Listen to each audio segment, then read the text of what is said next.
ଓମ୍ ସାଇରାମ।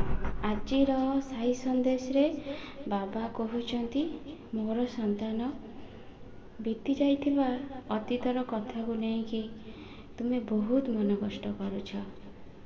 ତୁମେ ସେ ସବୁ କଥାକୁ ଭୁଲିଯା। କାଲି ଯାହା ବି ହେଇଥିଲା ସେଥିରେ ତୁମର କିଛି ଭଲ ହିଁ ଥିବ। ବର୍ତ୍ତମାନ ସମୟକୁ ନେଇକି ବଞ୍ଚିବା ପାଇଁ ଚେଷ୍ଟା କର। ହଁ, ମୁଁ ଜାଣିଛି ତୁମ ପରିବାର ଭିତରେ ତୁମେ ବହୁତ କଷ୍ଟରେ ଅଛ। ତୁମେ ପରିବାରର ସମସ୍ତ ସଦସ୍ୟଙ୍କ କାମ କରୁଛ, ସମସ୍ତଙ୍କ ମନ କଥା ବୁଝୁଛ। ତାପରେ ବି ତୁମକୁ ଛୋଟ ଛୋଟ କଥାରେ ବହୁତ କିଛି କଥା ଶୁଣିବାକୁ ପଡ଼ୁଛି, ଯେଉଁଥିପାଇଁ କି ତୁମକୁ ଜମା ବି ଭଲ ଲାଗୁନି। ମନ ଭିତରେ ତୁମେ ବହୁତ ଅଶାନ୍ତ ହୋଇପଡ଼ୁଛ ଆଉ କହୁଛ, ବାବା, ଏ ଦୁନିଆ କ'ଣ ଏମିତି ମଣିଷ? ସବୁବେଳେ ତୁମ ମନରେ ଏହିସବୁ ଭାବନା ଘାଣ୍ଟି ହେଉଛି। ଆଉ ଯାହା ବି ଛୋଟ ଛୋଟ ଭୁଲ ପରିବାର ଲୋକ କରୁଛନ୍ତି, ଯଦି ତାଙ୍କୁ କେହି କିଛି କହୁଛନ୍ତି, ସେ ସବୁ ଦୋଷକୁ ତୁମ ମୁଣ୍ଡରେ ଲଦି ଦେଉଛନ୍ତି। ବହୁତ ଖରାପ ଲାଗୁଛି, ତୁମକୁ ବହୁତ ବାଧୁଛି। ମୁଁ ଜାଣିଛି ସନ୍ତାନ, ହେଲେ ତୁମେ ସବୁ ସହିକି ବି 24 ଘଣ୍ଟା ଭିତରେ ସବୁ କାମ କରୁଛ, କାହାକୁ କିଛି ବି କହୁନ, ମନ ଭିତରେ ରାଗୁଛ, ମୋତେ କହୁଛ। ଚିନ୍ତା କରନି ସନ୍ତାନ, ସମୟ ଏମିତି ଓଲଟିଯିବ ଯେ ତାଙ୍କ କଥା ଶୁଣିବାକୁ କେହି ନଥିବେ। ସେ ଦିନେ ନା ଦିନେ ତାଙ୍କ ଭୁଲ ନିଶ୍ଚୟ ବୁଝିପାରିବେ। ତୁମେ ଯେମିତି ସବୁ ସହିକି ନିଜର କର୍ତ୍ତବ୍ୟ କରୁଛ, ସେମିତି କର। ମୁଁ ସବୁବେଳେ ତୁମକୁ ସାହସ ଆଉ ଧୈର୍ଯ୍ୟ ଦେଉଛି।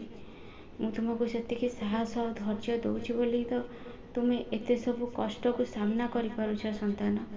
ନହେଲେ କୁହ, କେମିତି କରିପାରିଥାନ୍ତ? ମୁଁ ପ୍ରତିଟି ମୁହୂର୍ତ୍ତରେ ତୁମକୁ ଦେଖୁଛି। ସକାଳୁ ରାତି ପାହିଯାଉଛି, ତାପରେ ବି ତୁମକୁ ଛୋଟ ଛୋଟ କଥା ଶୁଣିବାକୁ ପଡ଼ୁଛି। ସୂର୍ଯ୍ୟୋଦୟ ନ ହେବା ପୂର୍ବରୁ ତୁମ ପାଇଁ ଅତ୍ୟାଚାର ଆରମ୍ଭ ହୋଇଯାଉଛି। ମୁଁ କ'ଣ ସବୁ ଦେଖୁନି ସନ୍ତାନ? ସବୁ ଦେଖୁଛି। ତୁମେ ଖାଲି ମନରେ ଭାବୁଛ କି, ବାବା, ତୁମେ ଯଦି ସବୁ ଦେଖୁଛ, ଏତେ ଚୁପ୍ ହେଇକି କାହିଁକି ରହିଛ? ସନ୍ତାନ, ସବୁ ମୁହୂର୍ତ୍ତର ଗୋଟେ ସମୟ ଥାଏ। ମୁଁ ସେ ସମୟକୁ ଅପେକ୍ଷା କରିଛି। ତାପରେ ତୁମେ ନିଜେ ଦେଖିପାରିବ କ'ଣ ସବୁ ଆଗକୁ ଘଟୁଛି। ତୁମେ ବ୍ୟସ୍ତ ହୁଅନି। ତୁମେ ଯେମିତି ସାଇ ରାମ କୃଷ୍ଣ ହରେ, ସାଇ ରାମ କୃଷ୍ଣ ହରେ ମନ ଭିତରେ ଜପ କରୁଛ, ସେମିତି ଜପ କର। କିଛି ଅସୁବିଧା ତୁମର ହେବନି। ଗୋଟେ କଥା ସନ୍ତାନ, ମୁଁ ତୁମକୁ କହିବି, ତୁମେ ମନ ଭିତରେ ସବୁ କଷ୍ଟକୁ ଚାପିକି ସବୁ କରୁଛ, କିନ୍ତୁ ସେମାନେ ଭାବୁଛନ୍ତି ତୁମେ ବହୁତ ଖୁସିରେ ଅଛ। ସେମାନେ ତୁମକୁ ସହି ପାରୁନାହାନ୍ତି, ସେଥିଲାଗି ସେ ତୁମ ପ୍ରତି ଏମିତି ବ୍ୟବହାର କରୁଛନ୍ତି।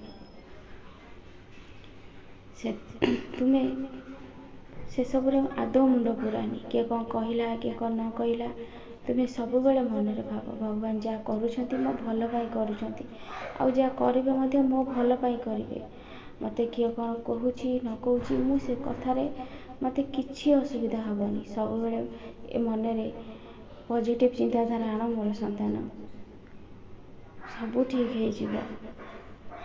ଆଉ ପାରୁଛ ଯଦି ମୋ ସାଇ ଚରିତ୍ର ଗୋଟେ ଲେଖା ଅଧ୍ୟାୟ ପଢ଼, ତୁମ ମନରୁ ସବୁ ଅଶାନ୍ତି ଦୂର ହେଇଯିବ। ଓମ୍ ସାଇରାମ।